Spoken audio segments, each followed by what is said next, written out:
So welcome, everybody. It's Thursday the 16th.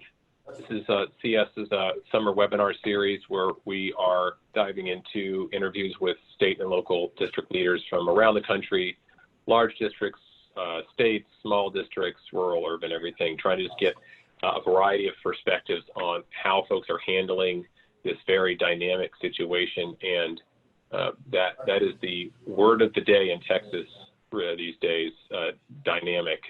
We have obviously the COVID situation there is national news in terms of its spread recently.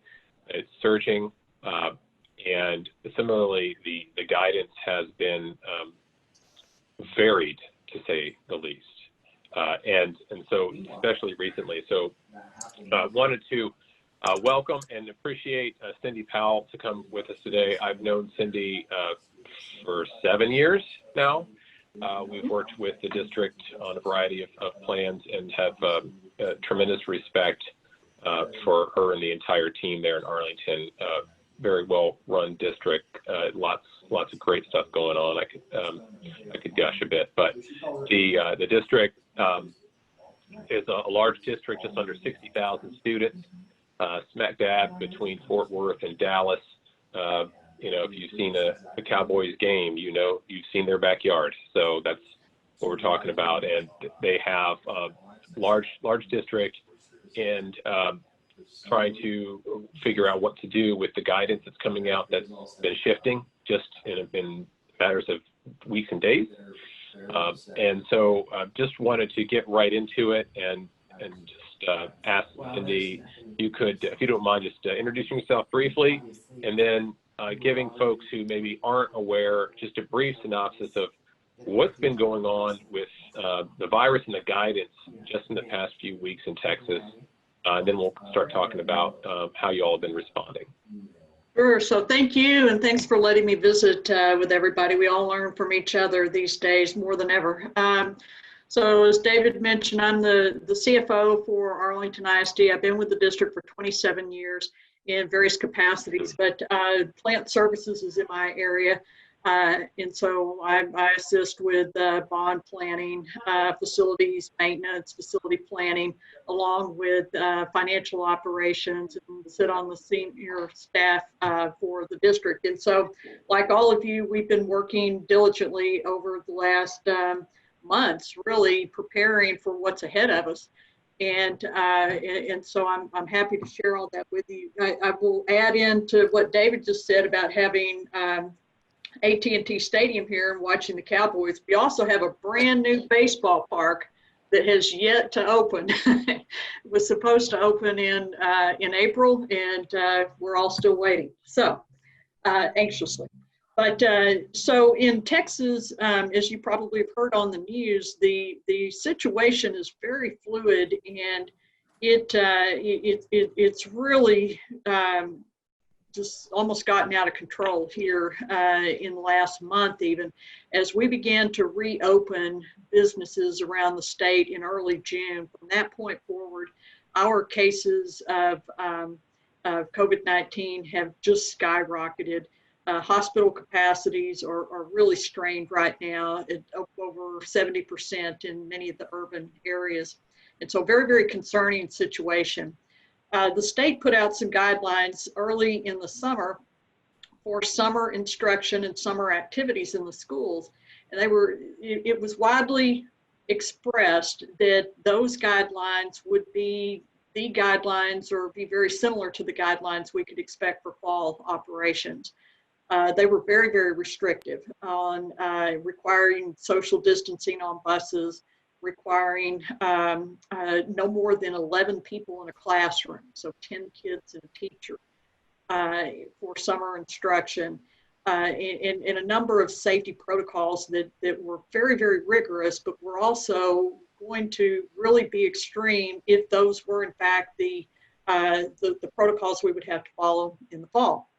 So things fast forwarded on, and we all anxiously awaited for the guidance for fall, and we got 2 weeks ago initially, and somewhat to our surprise, things kind of shifted the other direction. And we were told by the state that we had to have our buildings open 5 days a week for anyone who wanted to come to our buildings. And there was no provision to limit the number of kids in your building. They were going to allow 3 weeks for school districts to kind of ramp up the start of the school year for in-person learning. But beyond that, no limits on the number of kids in your buildings. Districts can offer, under these rules, remote instruction, but you have to have that in-person opportunity in order for state funding to flow. So then, you know, that left all of us, especially the big districts, really in a bind trying to determine how we can open safely and do the things that we all hear on the news that we are supposed to do to stay safe in terms of social distancing and sanitation and what have you. So we had, even before that guidance came out, we began planning around how we reopen school in the fall. And we created a task force and have gone about this in what I think is a very organized fashion. And I certainly can't take any credit for it, but we went through an exercise. We had about 45, 50 people initially on this task force, and we began a process where we met. We had some thought activities, some exercises we went through that allowed us to begin to compartmentalize some of what we knew we would need to tackle and provide for.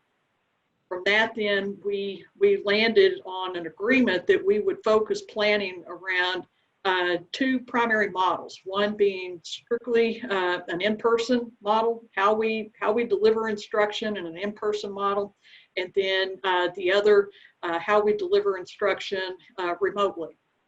And then within each one, we had all of the different components of things we would need to consider, everything from safety protocols in the buildings, how we feed kids, transportation, instructional models, technology, social emotional learning, all the master scheduling that takes place at our schools, all these different components. And so we created a separate committee for each of those components. We wound up with 16 committees, and each committee has anywhere from, I would say, 10 people to maybe 50. We've engaged teachers, principals, department personnel, administrators, all within their areas of expertise, if you will. And so those committees have been meeting a lot over the last few weeks. Each week they report out to senior leadership, and we've been able to connect the dots on those things that seem to cross over from one area to another, and then connect committees and committee chairs and have them work through those items. So as that work has been occurring, the big urban districts, especially in the state, have really pressed matters with the governor and with the Texas Education Commissioner about how problematic the current guidelines are, and how they really lend all of us, or put all of us in a position of greatly contributing to this surge that we're seeing across the state in the number of cases, the severity of cases, our hospital capacities being overwhelmed. And so even just as of Tuesday, our governor came out, made a statement to one of the Houston news outlets that he acknowledged that, okay, there needs to be a more localized approach to this, and local districts need more autonomy to make decisions reflective of their current circumstances. So those statements were made, and it was stated that more guidance would be coming in the next few days. If you're familiar with Texas, you know a lot of us start school very early. Some districts start in early August, and so this is becoming a very critical timeline for folks to deal with. And so we fully anticipate that by the end of this week, we will have a little more guidance. Even yesterday, an official, a spokesperson for the Texas Education Agency, reported to the Texas Tribune that the expectation is that if a county or local health authority orders that school districts close, that in that circumstance, school districts could choose to offer instruction strictly online for the length of that order. Still, though, as of this moment, we have not seen any additional, more specific guidelines, and that's what we're waiting on. Literally at the top of this hour, the Texas Education Commissioner will hold one of his 2 weekly conference calls for superintendents and other administrators across the state. There may be some announcement coming at 3 o'clock our time. So we're watching for that. Hopefully by tomorrow we'll have a little more certainty. But we've continued our own planning around those 2 models, knowing that at any one time we may have kids in the buildings and we may have kids remotely. We know that that will absolutely be the case. So, you know, we're trying not to get too twisted up in some of the details about when can we start, you know, in some of the things that we don't have control over at the moment. And we're focusing instead on the safety protocols and on the instructional models and how we will deliver really a top-notch instructional program this fall for our kids. That's kind of where we are, and it is fluid. It changes almost by the hour here. Yeah.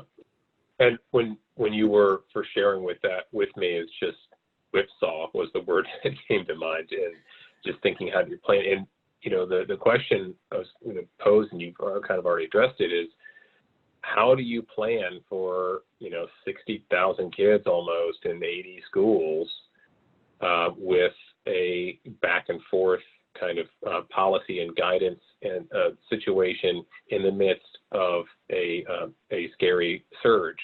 And so what keeps your bearing? And if I heard you right, it's focusing on what you believe you know, which is we will need to have online options, and for some we will need to have in person. Could you elaborate a little bit on what's been your approach to online learning preparation, how you're conceiving that? I know you mentioned a little bit this morning of the knowing that blended instruction from your superintendent, looking at that, really trying to ramp that up district-wide. How can we be the best online? How can we be the best in person? A little bit of that philosophy, which may be different than, some are going to do online, some are going to do in person. Like, no, we need to work on that blended, increasing that district-wide. And then, a little bit about those exceptions that will have to be there: special education, career tech. Would like maybe to talk a little bit about that. So, with that set up, tell us a little bit about what's grounded you in your philosophy and approach to online learning preparation, and then what about those exceptional circumstances that can't be done remotely? Right. And so everybody had to turn on a dime in the spring, and I think everybody, probably most places across the nation, would say, we really needed more time to train our teachers, number one, in how to teach remotely. And so a big piece of this is the planning around that professional development to get teachers more comfortable with technology and different techniques for engaging kids in an online environment. One of the things that has struck us is that even if we know that if we come back to school, when we come back to school, and however many kids come back, we will have occasions where a classroom, possibly a school, has to shut down. And so we needed to be able to move fairly seamlessly or toggle, if you will, pretty seamlessly between in-person learning and a remote or online environment. So we are really working to ramp up our blended learning models and framework, if you will. And so there again, that involves some more training of teachers, but our instructional folks are really working at creating core content and lesson plans, and just guidance and assistance and support documents to help our teachers be able to teach in that online environment, and even the ones who will have the in-person classes, getting them prepared and equipped to make that switch very, very quickly. At the end of the day, if we find out that a kid tested positive and so a particular class is not going to come tomorrow, that teacher can turn on a dime and be able to instruct that same group of kids the very next day in that online environment until we can get them back in. So there's a lot of that going. The spring, we passed out over 24,000 technology devices to kids. And we have accelerated some of the purchasing that we had already been planning out of our current bond program to go ahead and buy more devices and more hotspots if we can get them. The hotspots we're really struggling with right now. I think everybody is.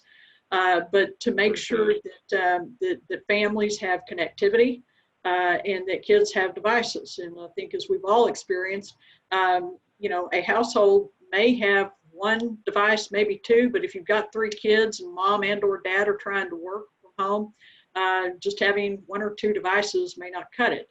We're trying to make sure that kids have the access that they need and that our teachers are trained in what we need. We're trying to align curriculum and create curriculum documents to support our teachers as best we can in that effort.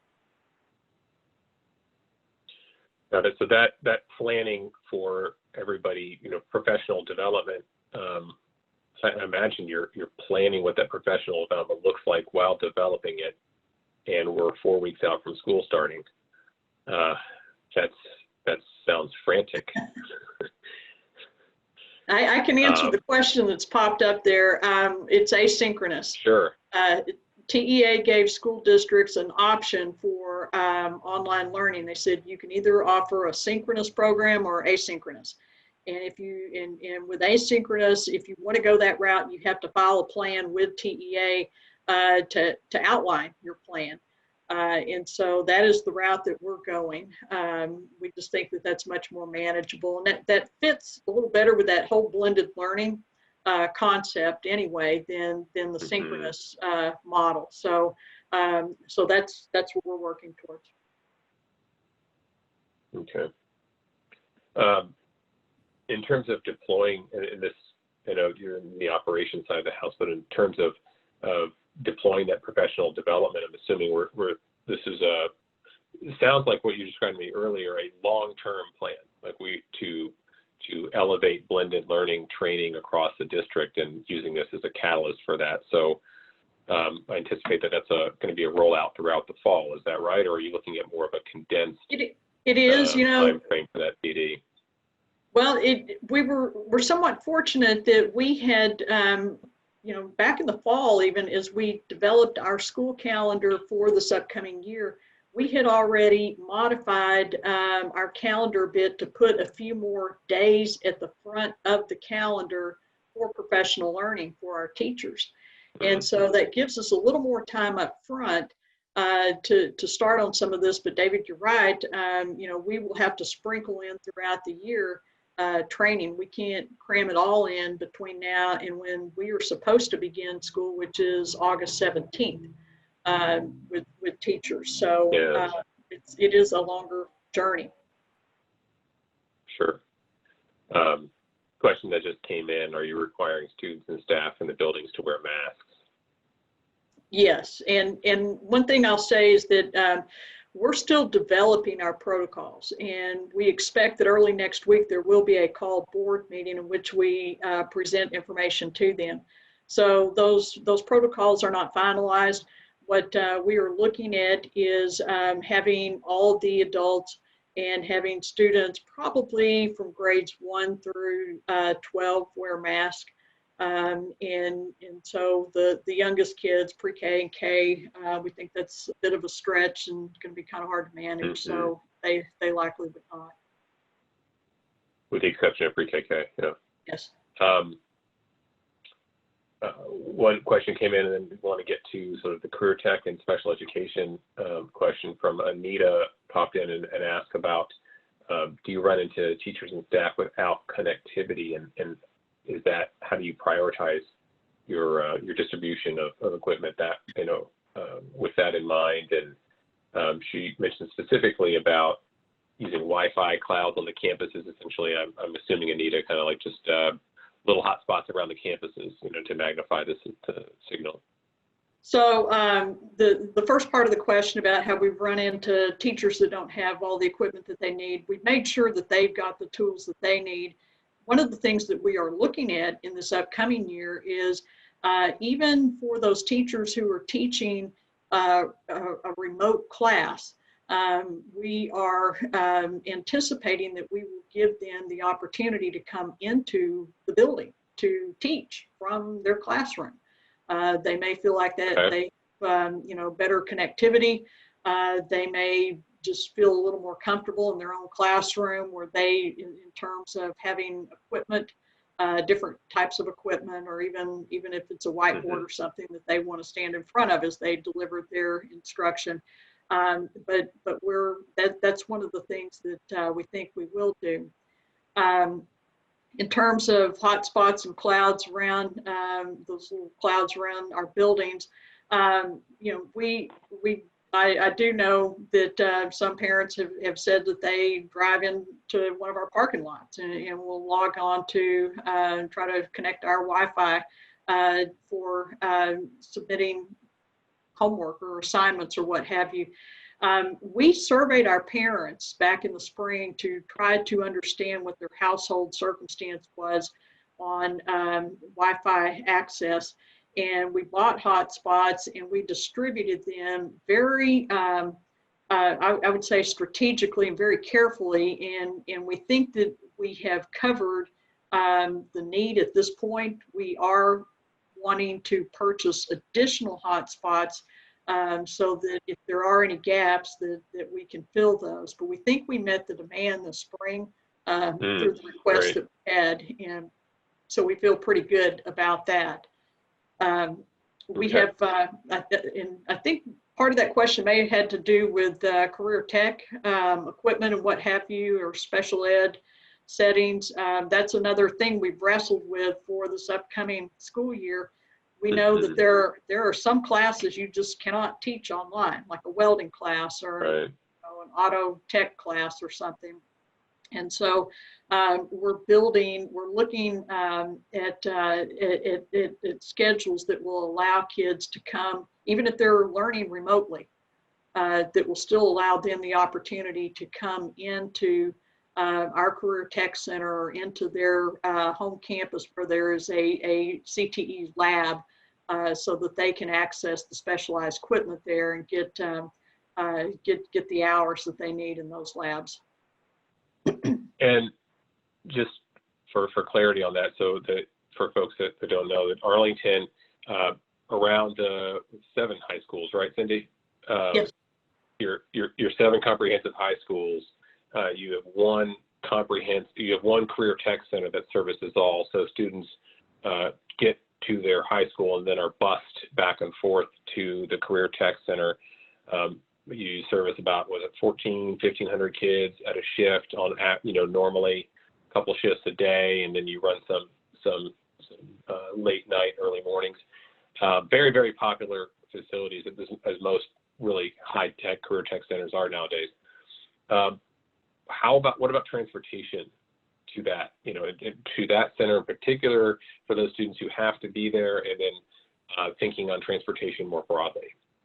Yeah, so transportation is definitely going to be a challenge. Even before COVID-19 struck, many of the districts in our area were having problems filling all their bus driver spots because between UPS and Amazon and lots of other corporate opportunities, we all struggled to be able to recruit. So we've made adjustments there, but we run a very elaborate transportation system just within our district. We have staggered our school start times, high school, junior high, and elementary, to manage our bus fleet, maximize our capital investment there. And we do offer throughout the day transportation from each of our traditional high schools to our Career Tech Center and back. The one thing that we're struggling with at the moment is our ability to provide transportation throughout the day for remote learners. And at the moment, we're not sure that we will have the capacity to transport kids to the Career Tech Center. I imagine, just knowing our student population and knowing our history, we will do everything we can to create a hub system that allows us to transport kids. Kids will likely still have to get to their home campus to get on that hub. So we're continuing to work through that. With the governor's order about opening school, and at the moment there being no limit on the number of kids in the building, and no authority, no ability for schools to limit that, we've also are struggling with transportation. At the moment, we can't really distance kids. We cannot limit the number of kids on buses unless we add bus routes, which may mean that kids are arriving later into the school day. We are at the very, very least looking at all the safety protocols we can.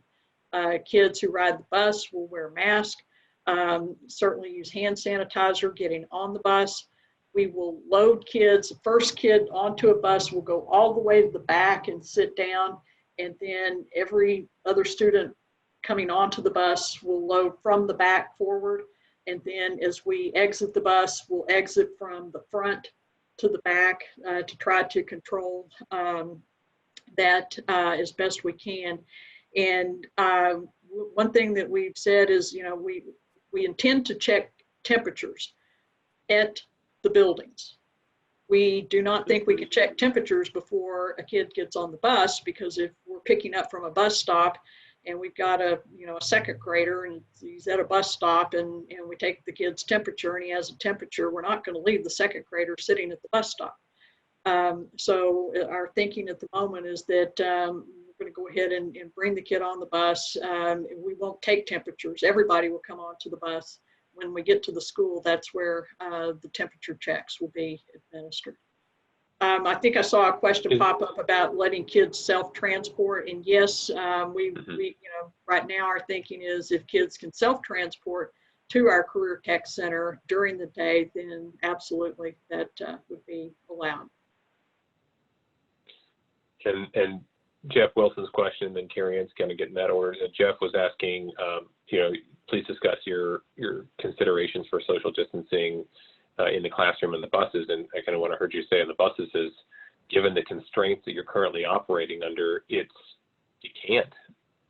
Yeah, and so some of this goes back to as well, how many kids are we going to need to transport? So we've started our online registration for the fall, and parents have, that just remains an open system. So, but we embedded questions in the registration process this year that said, knowing what you know today, do you expect to send your child to school, or do you expect to keep your child at home for remote learning?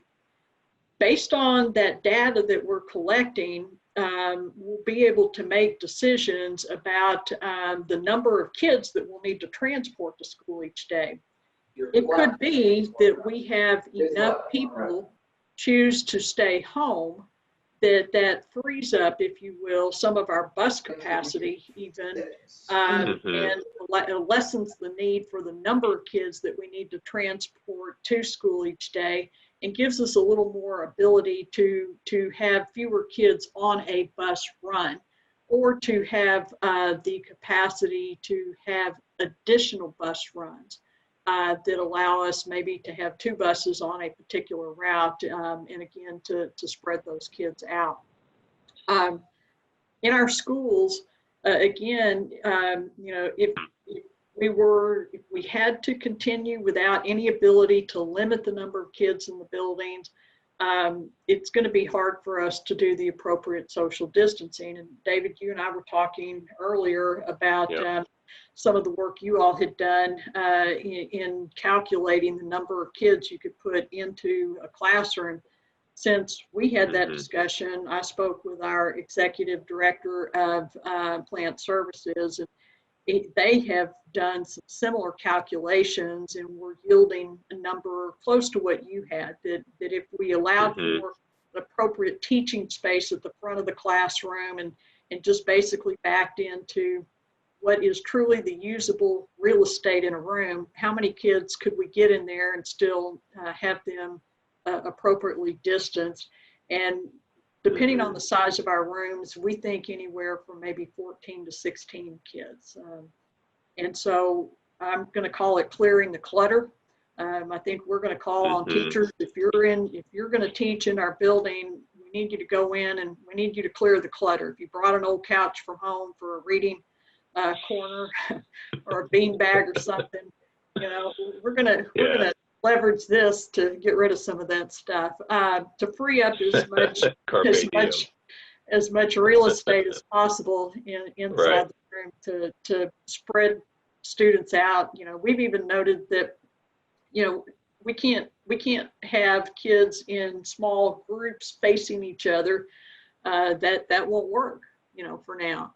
And so, so everybody's going to spread. We're going to try to limit those kinds of small group activities that put kids in close proximity and facing each other. So. Yeah, and I imagine, Cindy, that some of these constraints, you know, Jeff Wilson was asking those questions about, you know, bus social distancing in school, and the answer was given the current constraints that you're operating within, you know, that ability is going to be dependent on who shows up. You have very limited levers to pull, given, you know, the policy at present, which is, you said, changing daily. Are those the kinds of things that the large districts, urbans in Texas, were pushing back on? Yes. Hey, we can't do this. Okay, I imagine. Yes. Yeah. Right. They were pressing for local control to be able to make that. I mean, you know about Texas, you know, there are 1,020 school districts. The vast majority of them are small, and many of them are in rural areas, some of which have had no real impact from the virus. They should be able to make those choices, you know, to open up and resume operations as appropriate for their community. In our urban areas, where we're having such a problem right now, we should also have that ability to say that, look, let us make our own decisions using data from our health authorities. If we don't, you know, one of the key things that we hear repeatedly is that part of the key to controlling the spread is the ability to contact trace. And we've even defined within a classroom what that means.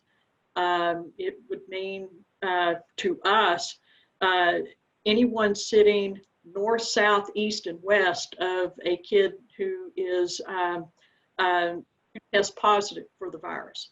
And those immediately around them in that 6-foot parameter would be the contacts that would need to quarantine for 14 days.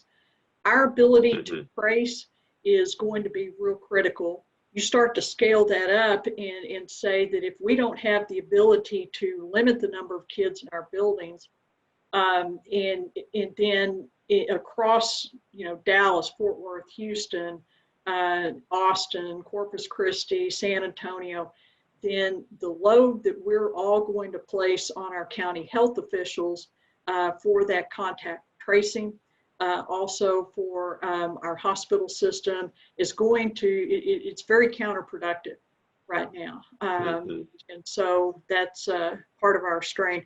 One of the things I did mention earlier when we were talking about health protocols, we're very close, I think, to identifying an app that we will acquire, and a screening app.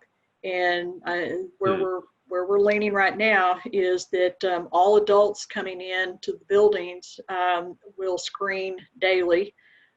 Kids will probably screen at least once per week. Everyone then entering the building will have their temperature checked. But we'll use an app, a mobile app that parents and staff and guests even can complete on their phones before they are allowed to enter the buildings. Interesting. Is that a just never heard of it? Is it a commercially available? Is it a free app? It is, and there are different applications out there. The one that we're looking at right now is through Qualtrics. There are several others that I know our technology folks, Qualtrics, are looking at. This will also give us some data that may be helpful to us as we do other things down the road. We have a very robust accountability and research department. We've done a number of surveys recently on different data, and then we mine data out of our own student system in terms of accountability and performance and what have you. And just all this data residing in one place will give us abilities to maybe identify where we have gaps that we need to address on instruction. And so in the Qualtrics system is one that we already use anyway. So that's going to be, I think, a pretty easy implementation for us. We are exploring what technology might be available to help us with temperature checks rather than just the no-touch thermometers. I mean, that's going to be kind of a chore to do that, but that we're just not there yet on that piece. So, kind of go through some of these questions to link them together. Somebody, Anita was asking, does this app allow you to identify who hasn't completed it? Because that's a challenge that she's run into using another system. Yes. And so, as a student comes to the building, that will have to be part of what campus administration is managing and again, with students, we're thinking that that probably once a week is going to be more the norm, once, maybe twice a week that we do that screening. It's the adults who will be expected to do it every day. And yes, so a campus administrator is going to have to monitor that to see who has not completed it, and that person should not be entering the building until they have completed it. So speaking of entering the building and the challenges therein, looking at some technology to expedite temperature screening and so forth, but, so let's just take, for example, Sam Houston. What do we have, how many kids? It's like 3,500 to 3,700 kids. Yeah, large high school. So, getting close to 4,000 kids. When they get on the bus and they get there in this scenario when you're open, what are some of the protocols for screening without creating, you're going to have queues of kids. Yeah. And it's a little toasty down there in August. But it is, and we've had that discussion, because we don't want a mile-long line out in the parking lot waiting for somebody to check your temperature. Right. We have I think in inventory right now, we've already distributed a number of thermometers. I think 2 per campus. We have over 650 in inventory right now. We had another 400 coming. The state actually made an enormous purchase of hand sanitizer and mask and face shields and no-touch thermometers that they are distributing to districts throughout the state. And so I think with our order there, we have maybe roughly 1,000 of the no-touch thermometers. And so, every high school, every elementary, every junior high has got its own set of circumstances, and we'll have to allocate an appropriate number of the no-touch thermometers and have assigned locations for drop-off and pickup to help manage that. But that's going to be a real challenge. It really is getting kids in and out. Another area that I think we've got a good handle on this one is meal service, how we operate our breakfast and lunch programs. We have determined that as a general rule, we will take food from the kitchens to the pre-K classrooms. It's just a little much to ask a 4-year-old to come, get a meal and carry it down the hall without losing half of it or more. And so we will feed them in their classrooms. Kindergarten and first grade, we likely will feed in the cafeteria. So they'll come to the cafeteria, get their food. They likely will eat there, and we'll be able to appropriately distance them. Grades beyond that, 2 through 12, we will say eat in their classrooms or in a space designated by the principal. Again, trying to contain kids and have as little transition as possible. We may also stagger bell schedules, release schedules between classes, and at the end of the day, to again minimize the crowds in the hallways. That's going to, entering and exiting the building, it will be a challenge for us. Yeah, and it's just one of those challenges, listening up to the governor. Just sort of a comment and thinking about all of these pieces together, the emphasis on blended learning moving forward, I just think this underscores it, because behind everything that you just, we were just talking about and the questions coming on the screen, almost behind all of them is instructional minutes being taken away in order to account for distancing and cleaning and screening protocols. And the school day in person is just going to be instructionally less dense than it was the past few years. And so a lot of instruction is going to have to be pushed back, frankly, home. Yes.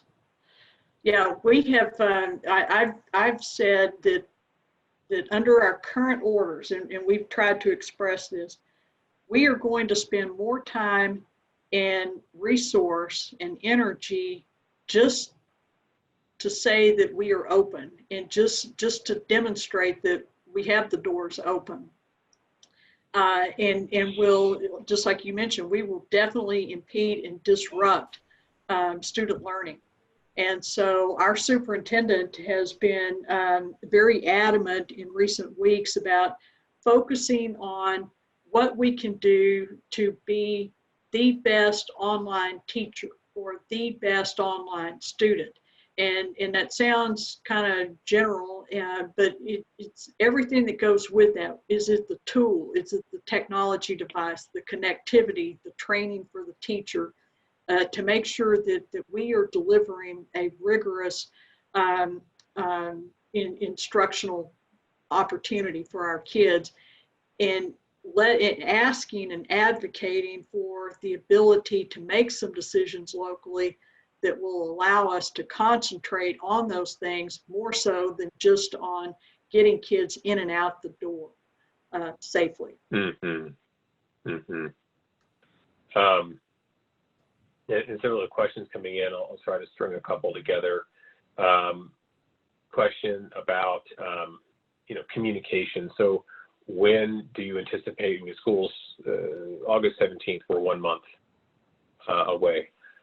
When do you expect to have, more of your student understanding from your parents what their plans are? And when is that kind of set in stone? When are you anticipating the communication back about, you said next week you're anticipating making some announcement. What about that the timing of the feedback loop where, kids have to social distance, they have to quarantine for 14 days. They have to go home. What does that communication plan look like for the parent who has to whipsaw between my kids in school and now I have to stay home? Like, how does that Right. look?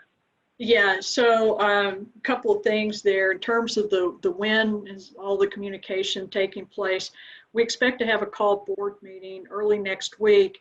We actually are working, our communications and marketing department has done a phenomenal job of packaging basically a digital document that doesn't have a bunch of granular detail in it. It's the high level points, very graphical, about all kinds of different things, instructional models, safety protocols, attendance, athletics, fine arts, all this. And that will be presented to our board early next week. As soon as we get the green light from them, hopefully at that meeting, then we will publish that out for parents. Our registration system is open, and we are asking that question in registration. Do you think you will come in person, or do you think you will keep your child at home? One of the things embedded in our current regulations from the state are we cannot require a parent to lock in a choice until 10 days before the start of school. And we know a lot of our parents are waiting on this information that we are about to publish next week before they make their choice. And so we expect that in the next 2 weeks, we will hear from a lot of parents as we publish this information. And we are going to be very actively reaching out to get people registered. One of the fears, I think, of a lot of districts, at least here, is that we may just lose kids. You know, and there may be some kids who just don't come back.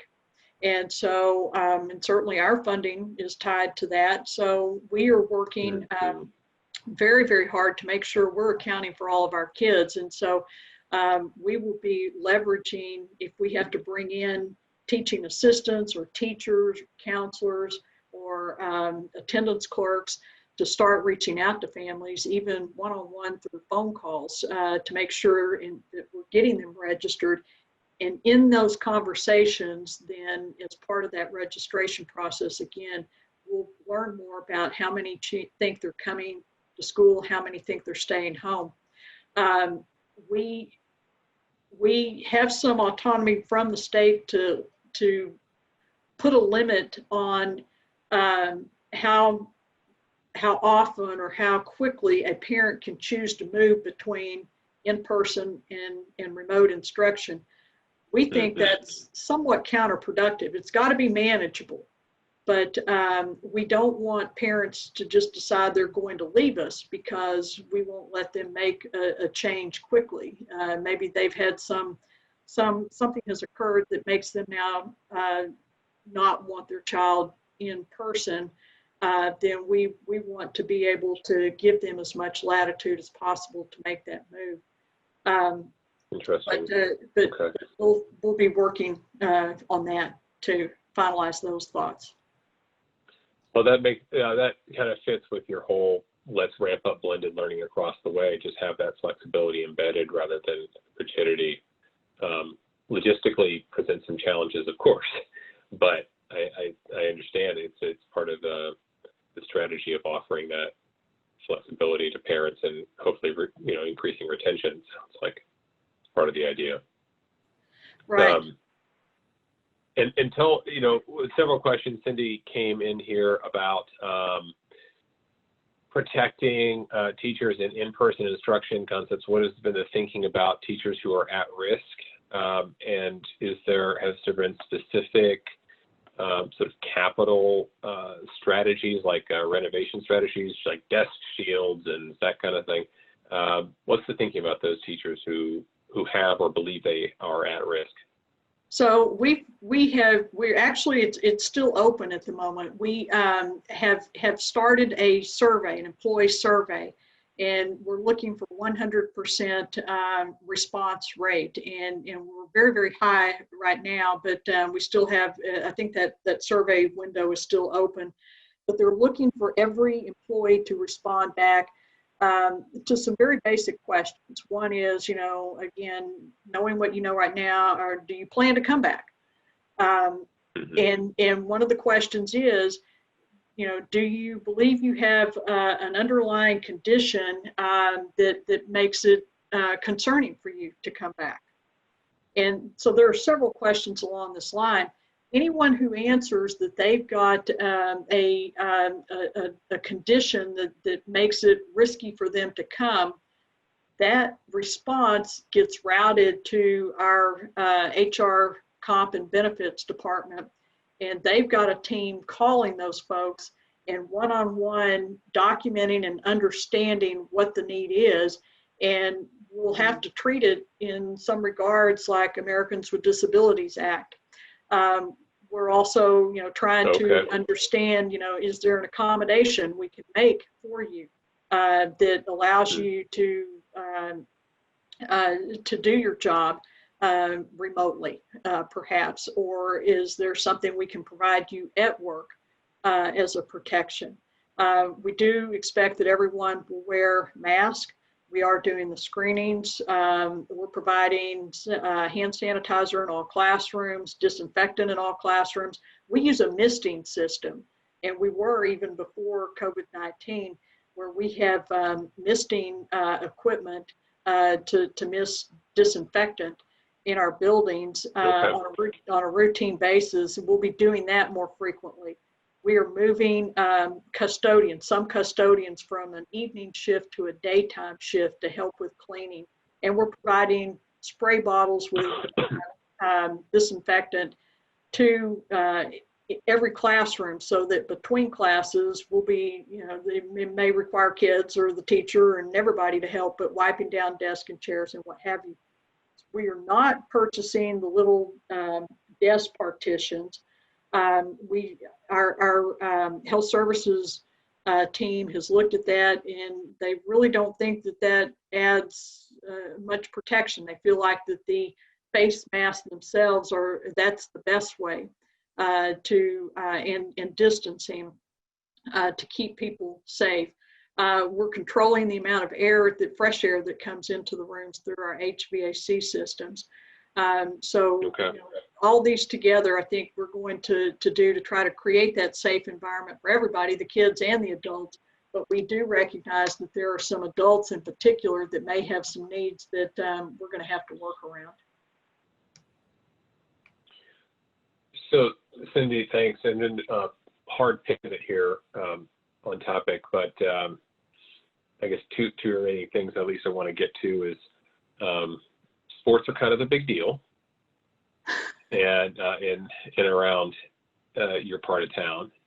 And so what is the current thinking? I'm assuming it's dynamic and fluid at the moment around fall sports, PE specifically as well, and naturally progressing down playgrounds and physical education for the little ones.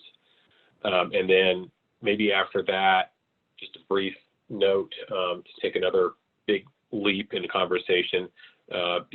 Arlington has a large bond program that's ongoing, capital program, just under $1 billion for the next 5 years, and plowing through that. Just would love a few minutes on just sort of notes about any impact to your capital planning, capital projects that you've had. Okay, so on athletics, fine arts, all the extracurricular, that is a work in progress PE for us. Yeah.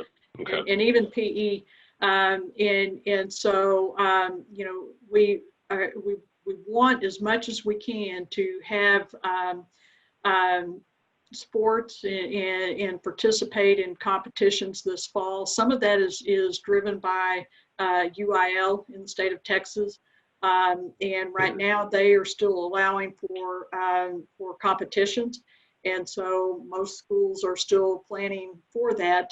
Very strict protocols around practice, locker rooms, things like that. And again, that is very much a work in progress for us that we hope to have some more complete information on by early next week when we meet with the board. In terms of PE, even a lot of that will be in recess outdoors as much as possible. In recess with equipment, we've tried to align ourselves all along with, in terms of our playgrounds. The city of Arlington closed playground equipment in the city parks. We closed our equipment. And then I think they've reopened parks, but I believe their playground equipment is still closed. So we'll align ourselves with them. Okay. And it may be that it's, for a period of time anyway, that that becomes off limits. But certainly I think outdoor activity is something that everybody's going to welcome and will continue to do. Your question about the capital planning, kind of interestingly enough, our capital plans are charging forward. We are in design phase right now for 3 new elementary schools, and that work has gone on through the spring, most of it via Zoom for charrette meetings and architectural design meetings, and that work is going very well. We have several big projects underway. We have a fine arts center, a visual and performing arts center, and an athletics center that has an auditorium in it and an arena that are supposed to open this fall and will open. They had been doing just fine until about a month ago. And several of the big subcontractor groups, like an electrical subcontractor that had like 60 employees, and the plumbing subcontractor at the natatorium that had like 30 employees, were hit pretty hard. And then it began to sprinkle into some other trades. And so it looks like we may be pushing the opening date of those 2 facilities out about a month. And they sit side by side. So it's one big construction project, 2 buildings. But other than that, though, we actually gained a little bit of ground because when we had to close our schools this spring, our contractors were able to continue working on those schools that were otherwise occupied. And so that work is doing quite well. We have accelerated purchases of technology that was also funded out of the bond program, again, to help with some of this remote learning. And so we feel very fortunate that we passed our bond. We had the first sale of those bond dollars, and that work has been pretty much unaffected. Interesting. Well, we are close to the top of the hour, and I think we have enough time for a quick rapid fire on the last meeting questions that came in. You mentioned, we were talking about the sports and PE and playgrounds. You mentioned arts, and that's another thing that Arlington is really does quite well in is the visual and performing arts. It's a big emphasis there. And so are those like choir and band, is that TBD at the moment as well? And what's it is, Right. Some parts, orchestra may be easier to do, even bringing kids in than choir or band. Right. And so that is still a work in progress. It goes hand in hand with the athletics. Yeah, and I've actually heard, I can't pinpoint who was talking about it, but the ideas of their plan of having choir outside, having a little amphitheater and doing that, distance and so forth for airflow. A question about staffing and budget, and then just sort of an underscore from Jeff talking about the shields, best shields, maybe not. Maybe more of a psychological than biological help, perhaps, looking at spending money, doing it where you can get the most bang for buck. But so the question about, are your year-round staff working full-time in campus and facilities? Are they doing A/B shifts, or are they just proceeding with caution? And then to wrap it all up before we close, are you looking at any budget adjustment for the next school year? And so in terms of staff working, the vast majority of us are working from home. Those that are 12-month are working from home. Our custodians, our maintenance workers, our food service workers and security, they're obviously in the buildings. We've told people if you need to go in, you can go in. This has been in the last couple of months, but pretty much everyone is still remote. In terms of budget, we've adopted our budget in June for the 2021 school year. Because there were so many uncertainties, we built a normal budget. And we told the board we fully expect we'll have to come back and amend the budget. And our intent is to leverage dollars that we might not need because of the closure and repurpose those dollars for other incremental things that we do need. One example is we likely will not have any kind of travel, whether it's professional development or whatever, this fall. And so those are dollars that we would have available to us to repurpose, whether it's to purchase additional, to help pay for additional professional development or equipment or something like that. We'll also leverage CARES Act funds to the extent available for reimbursement through the state. Okay. All right. So status quo for now and amend, likely amend later, but wondering if it's all going to just balance out in some respects, but we'll have to see. Yes. And then I guess, Guy, you got a question in with 1 minute to spare, so I guess we'll throw that one in. Guy's a school security expert from Idaho. We did a great webinar. I found it fascinating with him last week. If you want to listen to that on the website, talking about security planning for the fall, and his questions about student unrest and protest potentials.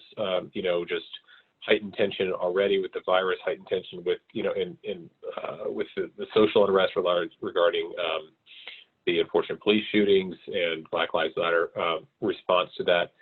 What's the the thinking in terms of, I would just say, broadening that to student climate in the fall, the climate of the schools in person. It's going to be a heightened tension already because of the virus. We're heightened tension nationally right now in dealing with our racial history and oftentimes poor response to each other.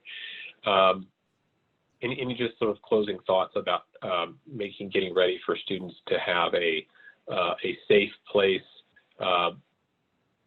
in every respect back to school? Right, and that's a great question. Our board approved a resolution in June about social equity, social justice, and our board has committed that we will, and through that resolution stating that they were directing the staff, the administration, to plan for a very comprehensive review of all of our policies, activities, procedures to address that matter. And so we are actually at the end of our current strategic plan, and we'll be working this upcoming year on our next strategic plan, and that will be a key part of that work.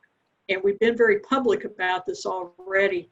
Kind of hand in hand with this, we had one of our very prominent high schools has determined on their own that they needed to change the name of their that's all right. I'm sorry, I'm bad. But and that was pretty much it. We've had a couple of we've had a couple of peaceful gatherings in the community, and I think people right now are comfortable that we will be addressing this and that everyone will have a voice and a seat in determining policies going forward to help address that matter. I think we do pretty well in that regard. And just in wrapping it up, Arlington has years of very strategic, methodical community engagement around a variety of different plans internally. And so, just having those communication lines open to communicate what's your response and focus on social equity and being safe for all students and staff. So thank you very much, Cindy, for joining us today, for your time. I hope those of you working in district states have found some of that helpful. I always do. Every single one of these learn more. And so everyone, please thank Cindy. And if you have questions, for her, feel free to reach out on the website, Arlington ISD. Great resources on that website. And or me, and I'd be happy to parlay any questions. So Cindy, thanks for your time. Everyone, have a great rest of your day. Great. Thank you very much. Thank you, everyone. Hope to see you next week.